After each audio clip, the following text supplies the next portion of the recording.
எல்லாருக்கும் வணக்கம். எல்லோரும் எப்படி இருக்கீங்க? ஐ ஹோப் எல்லோரும் நல்லா இருப்பீங்க.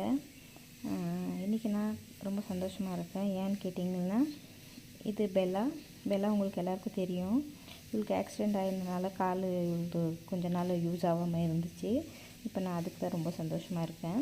இவளுக்கு அடிபட்டு ஒரு சரியாக சொல்லணுன்னா 12 நாள் ஆயிருக்கு இன்றைக்கி. இப்போ பார்த்திங்கன்னா 2 நாளாக கொஞ்சம் கொஞ்சமாக நடக்க ஆரம்பிச்சிட்டா.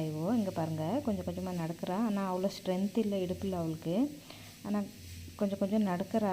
இதே கடவுளோட புண்ணியம், அப்புறமா உங்களோட ப்ரேயர் தான் நினைக்கிறேன். நான் எல்லாேருக்கும் ஃபஸ்ட்டு ரொம்ப தேங்க்ஸ். எல்லோரும் இவளுக்காக ப்ரேயர் பண்ணவங்களுக்கு எல்லாருக்குமே.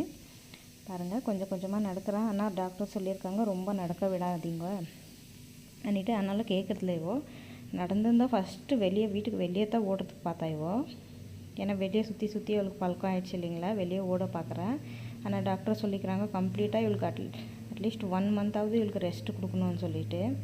கேட்க மாட்டேன்றா. ஏன்னா இப்போ தான் 4 மாதம் ஆகுது இவளுக்கு. எங்கே கேட்பாங்க இவங்க. பாருங்கள், நின்றுட்டு இருக்கா. இப்படி தான் நின்றுட்டு இருப்பா ஏஞ்சிட்டு. கொஞ்சம் கொஞ்சமாக நடக்கிறா. ஆனால் இடுப்பில் பார்த்திங்கன்னா அவ்வளோ ஸ்ட்ரென்த் இல்லை இவளுக்கு. அதுவும் உங்களோட ப்ரேயரில் சரியாயிடும். இன்னமும் இவளுக்கு இன்னும் கொஞ்சம் வேண்டிக்கவங்க, நல்லபடியாக சரியாயிட்டோன்னு சொல்லிட்டு. இங்கே பாருங்கள், கொஞ்சம் கொஞ்சமாக அடி எடுத்து முன்னாடி வச்சா ஃபஸ்ட்டு நாள். இது ஃபஸ்ட்டு நாள்து. பாருங்கள், கொஞ்சம் கொஞ்சமாக தான் நடந்தா. இப்படியே கொஞ்சம் கொஞ்சமாக நடந்து சரியாயிட்டால்னா நல்லதாக இருக்கும். ஏன்னா ஒரே இடத்துல படுத்துன்னு இருந்தால் இவங்களுக்கு நிறைய ப்ராப்ளம்ஸ்க்கு வந்துடுது. இவங்களுக்கு என்னென்னா ஒரே இடத்துல படுக்கிறதுனால புண்ணு அதெல்லாம் ஆகிடுது. கடவுளுக்கு ரொம்ப நன்றி. உங்களுக்கும் எல்லாருக்கும் ரொம்ப நன்றி. என்னோடய வீடியோ பிடிச்சிருந்தா மறக்காமல் லைக், ஷேர்